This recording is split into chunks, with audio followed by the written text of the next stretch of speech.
महाराष्ट्र में इस हफ्ते विकास और निवेश फैसले और अहम पहले देखने को मिली। इंफ्रास्ट्रक्चर, कनेक्टिविटी और आधुनिक गवर्नेंस को मजबूत करने पर सरकार का खास फोकस नजर आया। आर्थिक विकास से लेकर लोगों की रोजमर्रा की सुविधाओं तक राज्य में कई महत्वपूर्ण कदम उठाए गए। आइए एक नजर डालते हैं महाराष्ट्र के इन बड़ी अपडेट्स पर। पेश है हमारा खास सेगमेंट महाराष्ट्र 360।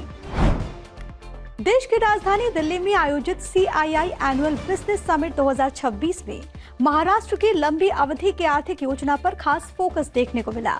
मुख्यमंत्री देवेंद्र फडणवीस ने राज्य को 2030 तक $1 ट्रिलियन इकोनॉमी बनाने का विजन पेश किया। उन्होंने महाराष्ट्र को देश का प्रमुख निवेश और मैन्युफैक्चरिंग हब बताते हुए कहा कि राज्य infrastructure, logistic, clean energy, advance manufacturing, data centre और टेक्नोलॉजी आधारित उद्योगों पर तेजी से काम कर रहा है। सीएम ने कहा कि बड़े कनेक्टिविटी प्रोजेक्ट्स, नीति सुधार और तेज मंजूरी प्रक्रिया के जरिए महाराष्ट्र खुद को भविष्य की वैश्विक अर्थव्यवस्था के लिए तैयार कर रहा है। उन्होंने आगे बताया कि electronic mobility, semiconductor, defence manufacturing, fintech और AI आधारित इनोवेशन जैसे क्षेत्रों पर भी खास फोकस किया जा रहा है। उन्होंने ये भी कहा कि शहरी विकास, मल्टी मॉडल कनेक्टिविटी और ऊर्जा क्षमता का विस्तार महाराष्ट्र में वैश्विक निवेश आकर्षित करने और सप्लाई चेन मजबूत करने में अहम भूमिका निभाएगा। For decades, Maharashtra has been India's economic engine, but we are now preparing for something much bigger.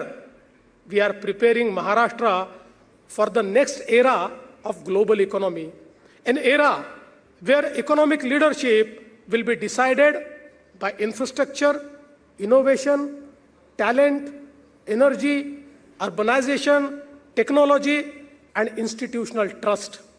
The economies that combine all these strengths will lead the 21st century, and Maharashtra is constantly building this ecosystem. Nashik में निवेश और विकास को लेकर बड़ा आयोजन देखने को मिला। मुख्यमंत्री देवेंद्र फडणवीस ने कुंभ उद्योग संगम और नासिक निवेश सम्मेलन 2026 के समापन कार्यक्रम में हिस्सा लिया। उन्होंने नासिक को उद्योग, इंफ्रास्ट्रक्चर और आने वाले सिंहस्थ कुंभ के जरिए तेजी से आगे बढ़ता शहर बताया। इस दौरान पूर्व राष्ट्रपति रामनाथ कोविंद भी मौजूद रहे।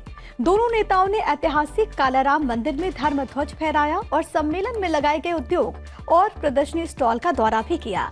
सीएम ने कहा कि कुंभ से जुड़े बड़े इंफ्रास्ट्रक्चर और कनेक्टिविटी प्रोजेक्ट्स नासिक को बड़ा निवेश केंद्र बनाने में अहम भूमिका निभाएंगे। महाराष्ट्र में डाक सेवाओं को आधुनिक बनाने की दिशा में नई शुरुआत हुई है। मुख्यमंत्री देवेंद्र फडणवीस और केंद्रीय मंत्री ज्योतिरादित्य सिंधिया ने मुंबई में अंधेरी रेलवे स्टेशन पोस्ट ऑफिस का उद्घाटन किया। ये पोस्ट ऑफिस जन सेवा कनेक्ट पहल के तहत आधुनिक तरीके से तैयार किया गया है। नई सुविधा को टेक्नोलॉजी आधारित और भविष्य की जरूरतों के मुताबिक विकसित किया गया है ताकि लोगों को बेहतर और तेज सेवाएं मिल सके। 1930 के दशक में शुरू हुए इस पोस्ट ऑफिस को अब आधुनिक इंफ्रास्ट्रक्चर, डिजिटल सुविधाओं और बेहतर ग्राहक सेवाओं के साथ नया रूप दिया गया। सीएम ने कहा कि इंडिया पोस्ट आज भी देश भर में लोगों को जोड़ने और अंतिम व्यक्ति तक सेवाएं पहुंचाने में अहम भूमिका निभा रहा है। सातारा जिले में कनेक्टिविटी और पर्यटन को बढ़ावा देने वाले बड़े प्रोजेक्ट की समीक्षा की गई। डेप्यूटी सीएम एकनाथ शिंदे ने महाबलेश्वर तालुका में बन रहे टापोला अहिर ब्रिज का निरीक्षण किया।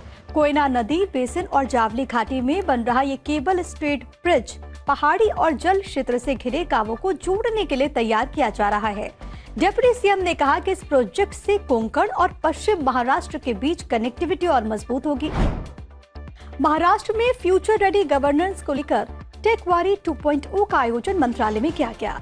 मुख्यमंत्री देवेंद्र फडणवीस के नेतृत्व में आयोजित इस पहल में डेप्यूटी सीएम सुनेत्रा पवार भी शामिल हुई। ये कार्यक्रम टेक्नोलॉजी आधारित गवर्नेंस और प्रशासनिक बदलाव पर केंद्रित रहा। कार्यक्रम में AI, cyber security, digital governance, quantum computing, ethics और पब्लिक लीडरशिप जैसे विषयों पर चर्चा हुई।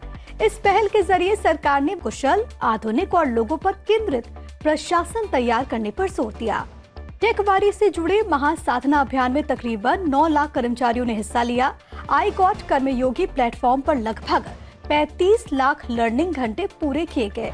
तो ये थे इस हफ्ते के सभी खास और बड़े अपडेट्स। महाराष्ट्र 360 में अगले हफ्ते फिर मुलाकात होगी। तब तक अपना ख्याल रखें।